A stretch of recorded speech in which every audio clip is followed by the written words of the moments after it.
Biblical covenant, when we speak of and mention biblical covenant, what it is it is a basis by which man and God has a relationship. So God gives a promise and he calls for the individual to stay committed. God has given promises and he calls for the individual or the nation, when we look at Israel, the nation to remain committed. There are three important things that we must remember going forward from here on. So going forward, as we go through the New Testament, there are three incredibly important things that we must remember as we go through the New Testament. Important thing number one, that man was created to live in fellowship and harmony with God. We see this in Colossians chapter 1, verse 16 through 20. Everything was created to be in and with God and where he has placed them to be. We see that in Genesis chapter 1 and chapter 2. And the story finishes that same exact way in the book of Revelation. So it finishes with everything being in and with God and being where he places it. And that's the important thing. That's also what we see in the church, is that the church is to be in the Lord, with the Lord, and also it is supposed to be where the Lord places it.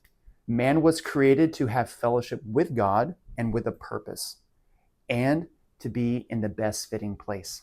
Every body of Christ, every fellowship, every single one was created with a purpose in order that that body of Christ, that fellowship, that church, to have fellowship with the Lord and to have a purpose, and also to be where is best fitting for the purpose of that. So next one, important thing number two, is that we must keep in mind that man betrayed and rebelled against God. Sin destroyed that relationship and harmony that we had with the Lord, that we see in Genesis chapter 1 and 2. Separation happened. Restrictions were placed and they were violated. God was not saying, I will do this to you. But what God was saying is that if you violate this promise, then this is what the natural consequences will be, and you will be bringing upon yourself. Same thing when the children of Israel, we looked at that again a couple of times over these past last series that we're going through, the foundations of the church, where we looked at Paul's smaller epistles to the churches.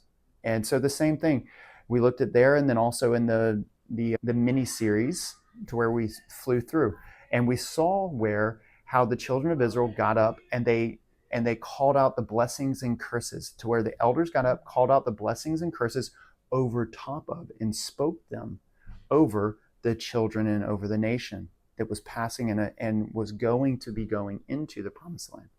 God was not saying, this is what I want to do to you. But what God was saying is that if you will keep my promises and you will keep to the commitment that you had made at Sinai, then this is the natural order of things.